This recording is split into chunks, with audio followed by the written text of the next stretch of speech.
Hey, what's going on, everybody? So here's a weird video. This is very strange.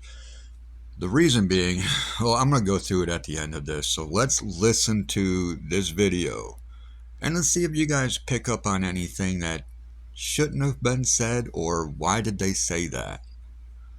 Let's go on with this.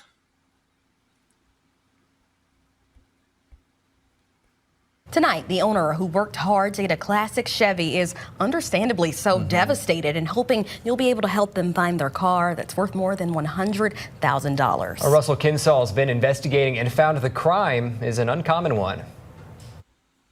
There's nothing that happens out of the ordinary here. Jack Vivrette was surprised to learn an expensive car was stolen in his neighborhood near Parker Road and New Halls Ferry. This is the car, a 1957 convertible Chevrolet Bel Air with a Corvette engine, purchased in March for $108,000. I love the look of the car. The owner asked to remain anonymous. She bought it in March, her first purchase of a classic car. An acquaintance helping with repairs took it out of the garage where it was kept and parked it in this driveway. A friend with a tow truck was supposed to take it to a repair shop, but the 57 Chevy was gone when the truck arrived. Very frustrating. I feel like basically I was robbed.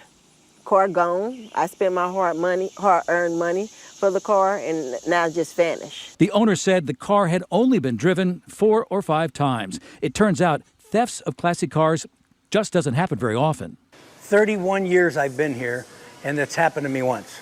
David Williams knows the world of classic cars. He's the owner of Fast Lane Classic Cars in St. Charles. Being in the business as long as I have, and with all the dealers I know around the country, not many guys have problems with these cars, of stealing.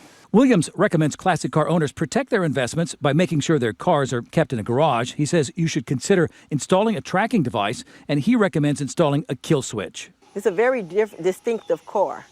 So if someone's seen it or seen it on a tow truck bed or seen it anywhere, hopefully somebody will report it to the police so we can recover my car. The owner is offering a $5,000 reward for information that leads to an arrest and conviction. In North County, Russell Kinsall, First Alert 4. We're with Liam after his 4th military move. When being new.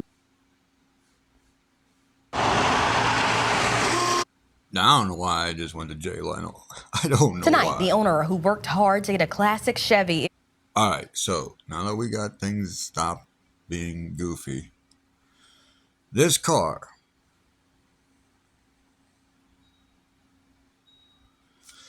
was sold to this lady for $108,000. Now, I built custom cars for over 20 years. I've had 2 cars. My first 2 cars were stolen from me. Years later, I found out it was a family member involved in it.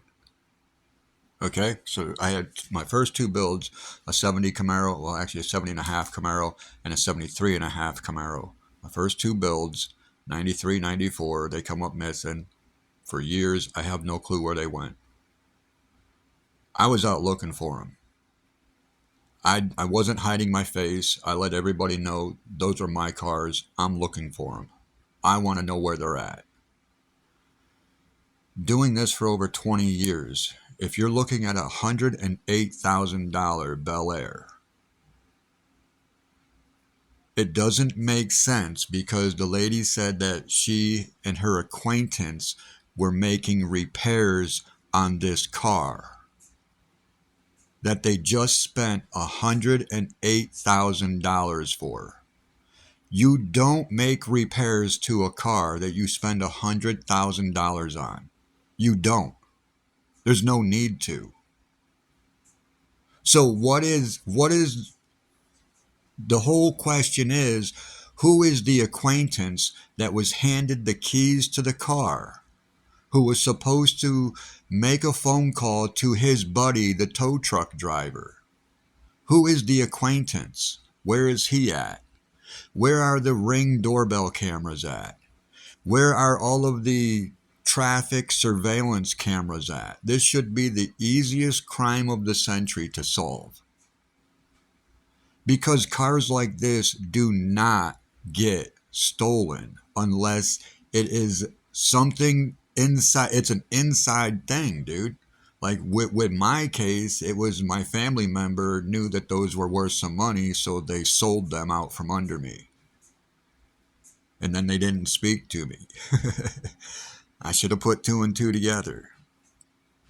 But anytime something happens to a car like this, it's an inside job. I've seen it over and over and over and over and over and over. It's an inside job. It's an insurance scam. I don't know, I don't know who this lady bought the car from. I'm not trying to knock any other car builder out there, but what, the only way I would buy this 57 Chevy sitting right in front of you for $108,000. I don't care about the Corvette motor that's in it, because there better be a Corvette sitting on a trailer hooked up to the back of that car for $108,000. There better be a Corvette hooked up on a trailer to the back of that car. Because that car, I can buy that car all over the East Coast between $40,000 and $50,000 in really good condition. Really good condition. Now, you want to tell me that this was resto modded, and it does look like there's been some good work done to it. It really does. I mean, the stance of it alone tells anybody that's ever done suspension work, it's set up. This is set up to handle. This is set up to hug the road. But it's still, I don't see where it's a $108,000 car. I mean, to me, the front clip right there looks a different color than the doors and the quarter panels. I don't get it. And then you're making repairs on a $100,000 car. What repairs are you doing? What work are you doing? And who is this dude, this acquaintance, that's doing the work, that's doing the repairs on a resto modded $100,000 car? Was he the dude that built it in the first place? If not, why is he touching it? Why isn't that car going back to the dude that built it, that just charged you $108,000, and now you got to make repairs, and you just bought it 6 months ago? What is this? It's March is the 3rd. We're in the 7th. Dude, 4 months ago, and you're already making repairs on the car? I don't think so. I don't think so. You ain't making no repairs on that car. What are you doing? Hanging fuzzy dice from it? Putting some of those black ice trees on hanging from the mirror? What are we doing? What are we doing to a car that's already done? So my question is the acquaintance a Corvette specialist, or is he a Bel Air specialist? Which one is he? Because you need to be one or the other, or very, very knowledgeable in one or the other to do work to this car, because it has a Corvette suspension and a Bel Air.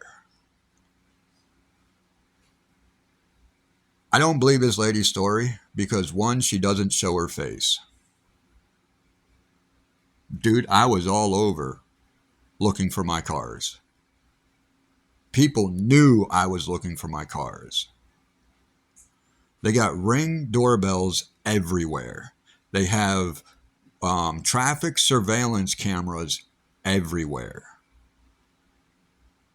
This lady's about to get busted. I'm not trying to throw her under the bus or anything like that, but this story just does not make sense at all.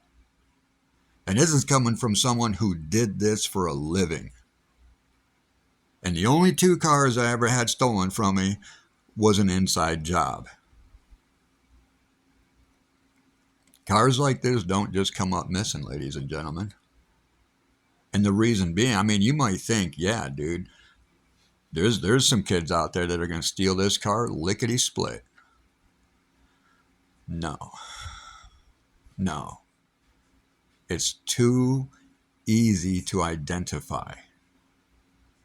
If I tell you that someone just stole my 2016 Honda Accord, black, tinted windows, I just described almost every Honda Accord in the state of Florida, Georgia, and South Carolina.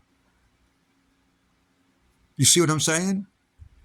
But if I tell you I just lost a pearl white ragtop 57 Bel Air, totally done, resto modded, you can't avoid looking at this car when it drives by. You're not going to steal that because it's anybody can identify that car. That's why I'm saying, how can these cops not find this car on the traffic cams? How can they not figure out who took it? Ring doorbell cams. She gave the keys to the acquaintance. The car is not stolen. By law, that car is not stolen unless they can produce both sets of keys. She handed the keys to the acquaintance. The car disappeared while it was in the acquaintance's possession. When you take a car and the keys are in it, if you have the keys for the car, it is not auto theft. It is unlawful use of a motor vehicle. That's it. That's it. And that's only if the owner can prove that they did not give you the permission. So the owner, in this case, has to prove somebody came up and took the keys from the acquaintance. They have to prove in a court of law that somebody came up and took the keys and then took the car. And it's only unlawful use of a motor vehicle. It's not theft. What they have to prove for auto theft is that the dude hot-wired it, broke the ignition, broke the steering column. He used some other way than a key to start the car. That is auto theft. The acquaintance having the keys, what'd they do? They put it in the driveway, right? Waiting for the acquaintance's buddy to come over with a tow truck. That sounds shady, don't it? Oh yeah, a friend of mine was helping me do repair work on a brand new car that just got totally rebuilt from the ground up. He's helping me repair it, and then we decided we're going to do something with it. We ain't going to tell you what we decided we were going to do with it, but we decided to contact the flatbed and had a flatbed come get it.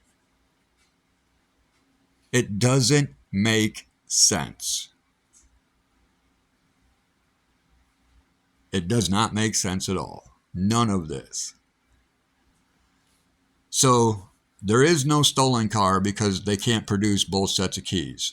And they already admitted that the acquaintance had the keys because the acquaintance drove the car out of the driveway or out of the garage and parked it in the driveway.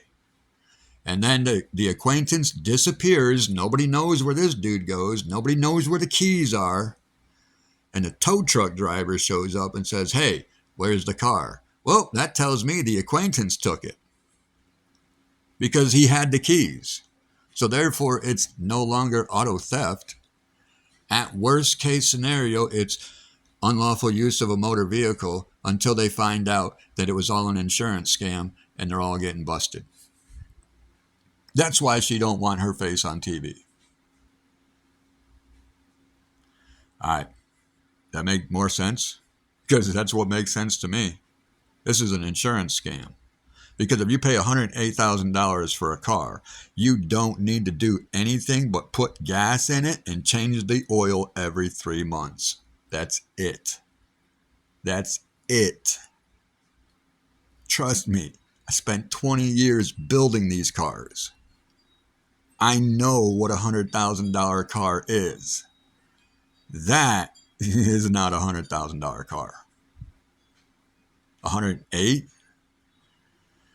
I can pick these up in that condition for 50 grand right now. I know where 3 of them are sitting.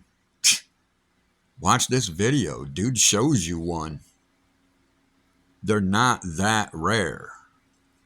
They are, but they're not. You see what I'm saying? I mean, if you're looking, you can find them. You can get one.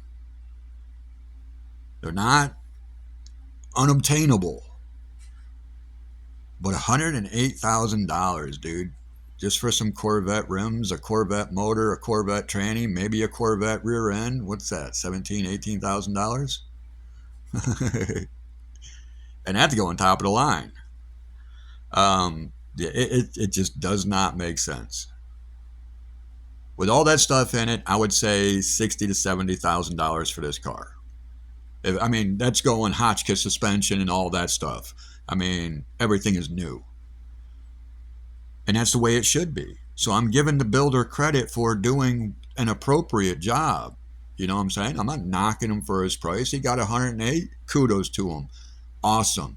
Got no problem with that. But I know that there's nothing wrong with that car at $108,000. What are they repairing? Nothing. Why did they flatbed it out of there? Just to make up a story. Well, it went missing between the time I left for work and the flatbed showed up. Well, why's the flatbed coming? Well, we were going to do some repairs. What kind of repairs do you need to do to a car that you just paid $108,000 for 4 months ago? Crickets. Crickets. And then she don't want to show her face on TV. I wouldn't want to show my face on TV either.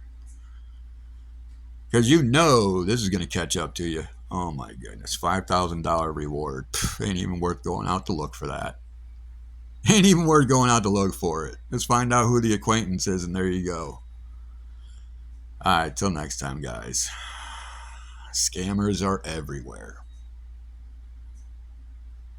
Just doesn't make sense.